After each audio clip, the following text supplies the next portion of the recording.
पण इथं जर कुणी डीपीडीसीच्या मीटिंग मध्ये कुणाला एकाला कॉर्नर करून कुणी बोललं तर आम्ही गप्प बसणार नाही.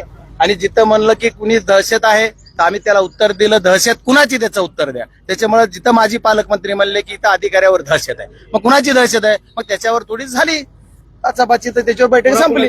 तुम्ही जे म्हणतात ते अधिकाऱ्यावर दहशत आहे. बीडचा बदनामी करू नका. बीडची बदनामी कोण करतंय? आम्ही मर्डर करतोय का?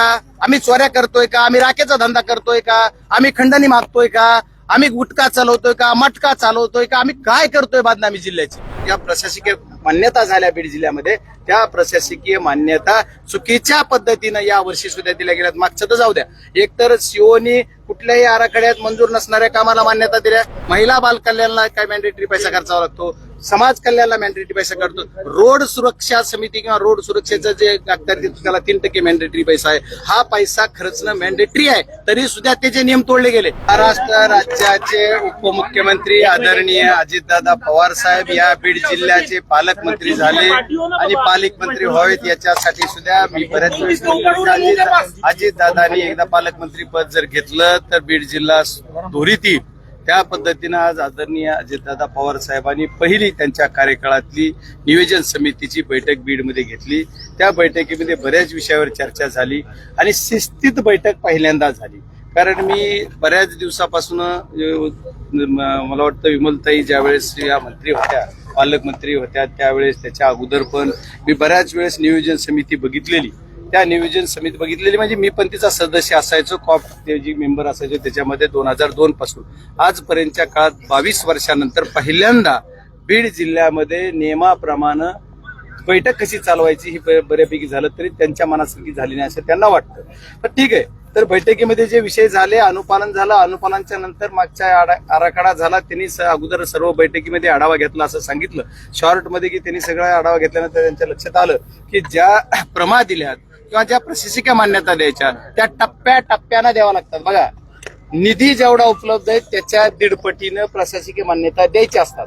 पण यांनी घाईघाईमध्ये लोकप्रतिनिधींनी ज्यांनी सुचवले ते काम सोडता जी तत्कालीन पालकमंत्र्यांचे पीए असतील, बनविणारे कुणी माणसं असतील, घेणारे कुणी असतील, त्या सर्व लोकांनीच त्या प्रमा घेतल्या आणि प्रमा 100% नियत्व जेवढं आहे, जेवढं नियत्व त्या नियत्वाच्या 100% प्रमा म्हणजे बीड जिल्ह्यामध्ये असाच पाहिला.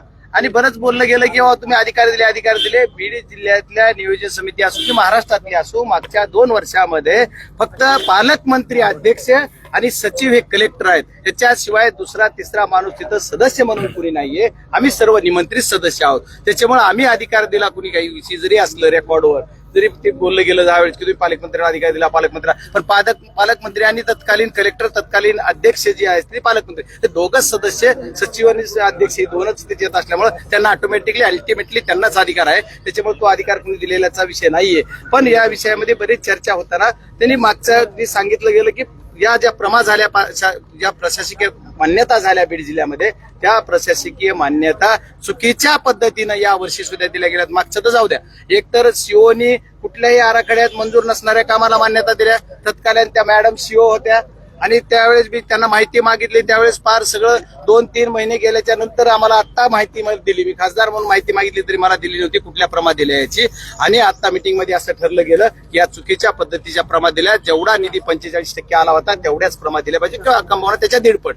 आणि ज्यावेळेस पूर्ण निधी येईल 55% आणखी निधी येणं बाकी. आता 55% निधी तर ते जिथे प्रमा दिल्या त्यालाच खर्च करावा लागेल अशी पद्धत आहे. रिअप्रोव्हेशन जिथं मॅन्डेटरी आहे, महिला बाल कल्याणला काय मॅन्डेटरी पैसा खर्चावा लागतो, समाज कल्याणला मॅन्डेटरी पैसा करतो. रोड सुरक्षा समिती किंवा रोड सुरक्षेचं जे लागतात त्याला 3% मॅन्डेटरी पैसा आहे. हा पैसा खर्चणं मॅन्डेटरी आहे, तरी सुद्धा त्याचे नियम तोडले गेले. आणि हे सुद्धा आम्ही त्याच्या निदर्शनास आणून दिलं. आणि याच्यानंतर बऱ्याच काही घटना करत असताना मी स्वतः माझ्या संबंधित जी खासदार म्हणून जी माझ्याविषयी येतो रेल्वेचा, ते मी सोलापूर जळगाव म्हणजे लातूर जालना मार्गे ही नवीन रेल्वे होण्यासाठीचा ठराव डीपीडीसीचा मंजूर करायला सांगितला आणि त्याला सर्व सभागृहानं मान्यता दिली. त्याच्यानंतरचा पुढचा विषय आणखी एक माझा होता एअरपोर्टचा. मी ज्यावेळेस एअरपोर्टची मागणी सभागृहात केली त्या दिवशी सगळे मला हसले, पण मी या 4 वर्षात बीडला एअरपोर्ट करणारच. आणि आदरणीय अजितदादांनी सुद्धा सांगितलेलं की मी त्याला तुम्हाला पैसे देतो, तुम्ही इथून प्रस्ताव ते सगळं तयार करा. आणि मुरली अण्णा मोहोळे सुद्धा माझे मित्र आहेत. भाजप पक्ष वगैरे तो विषय नाही. एकदा पदावर बसला तर तो सर्व जनतेचा पदाधिकारी असतो.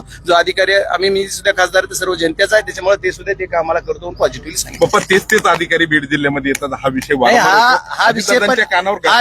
हा विषय सुद्धा मी मिटिंगला मांडलेला. आता प्रोसिडिंग लिहिणारा काय लिहितो माहित नाही, कारण प्रोसिडिंग लिहिणाऱ्याला मी सांगितलं की अशा अधिकाऱ्यांना चार्ज दिलेला आहे की जे त्याच्यावर कॅपेबल नाहीत. जे कॅपेबल असणारे अधिकारी बाजूला ठेवलेत आणि अधिकाऱ्याला चार्ज दिला ते लवकर बदला. शिवणला सांगितलं, परत तेच अधिकारी रिपीट येतात. एखाद्या पोलीस स्टेशनला नाही म्हणलं, पोलीस स्टेशनला सुद्धा जिथं PI ची पोस्ट आहे तिथं PSI ला चार्ज आहे. अशा बऱ्याच गोष्टी सांगितल्या. त्याच्यानंतर ती बदलायला सांगितलेलं आहे. पालकमंत्र्यांनी दिलेल्या आदेशाच्या नंतर आता ते राज्याचे उपमुख्यमंत्री आहेत, मला वाटतं अधिकारी आहेत. जिल्हाधिकारी सुद्धा सातत्यानं सध्याचे पाठक हे जिल्हाधिकारी ते सातत्यानं पवारांना देणार आहेत. गैरव्यवहाराची सीडी वगैरे किंवा त्या DPDCच्या मीटिंग मध्ये तसा विषय झाला नाही. पण इथं जर कुणी DPDCच्या मीटिंग मध्ये कुणाला एकाला कॉर्नर करून कुणी बोललं तर आम्ही गप्प बसणार नाही. आणि जिथं म्हणलं की कुणी दहशत आहे तर आम्ही त्याला उत्तर दिलं, दहशत कुणाची त्याचं उत्तर द्या. त्याच्यामुळे जिथं माझी पालकमंत्री म्हणले की इथं अधिकाऱ्यावर दहशत आहे, मग कुणाची दहशत आहे, मग त्याच्यावर थोडीच झाली आचापाची, तर त्याच्यावर बैठक संपली. पण शेवटचा किस्सा काय होता की कळतंय असं की सुरेश धस यांनी उठून माजी पालकमंत्र्यांना काहीतरी प्रश्न विचारला आणि त्यानंतर अजितदादांनी बैठक सोडून निघून गेली. नाही असं प्रश्न वगैरे काही विचारला नाही. ती बोलत होते आणि ती बोलत असताना त्यांनी थोडंसं वेगवेगळ्या पद्धतीनं मांडलं गेलं. त्याच्यावर मी आणि सुरेशांना एके बाजूने बोलत होतो, ती बाजूने बोलत होतो. बघा, हा जो विषय आहे तो मीटिंग मधला जो विषय झाला त्याच्यात एकच विषय होता की तुम्ही जे म्हणतात त्यांनीच अधिकाऱ्यावर दहशत आहे. बीडचा बदनामी करू नका. बीडची बदनामी कोण करतंय? आम्ही मर्डर करतोय का? आम्ही चोऱ्या करतोय का? आम्ही राखेचा धंदा करतोय का? आम्ही खंडणी मागतोय का? आम्ही गुटखा चालवतोय का? मटका चालवतोय का? आम्ही काय करतोय बदनामी जिल्ह्याची? जिल्ह्यामध्ये जी सत्य परिस्थिती जे करतात ती आम्ही जनतेसमोर आणायचं काम करतो. आमचा संतोष अण्णा देशमुख यांची जी हत्या झाली त्याला न्याय मागतो, हे आम्ही बदनामी करतो. त्याच्यामुळे थोडी बाचाबाची झाली. आता ती विषय मीटिंग संपलेली. संतोष देशमुख यांच्या खून प्रकरणावर काही चर्चा झाली का? अजितदादांना काही तुम्ही माहिती दिली का त्या संदर्भात? नाही, ते दादानी स्वतःच बोललं, सगळी माहिती घेतली मी. त्याच्यावर लवकरात लवकर कारवाई करायला सांगितले. कोणी दोषी ठेवणार नाही. दादानी आमच्या समोर बी सूचना दिल्या सर्वांना की माझा जरी कोणी माणूस असेल, माझ्या पक्षाचा कोणी असेल तरी त्याला काही सोडू नका आणि सगळ्यात जे असेल ती कारवाई समाधानी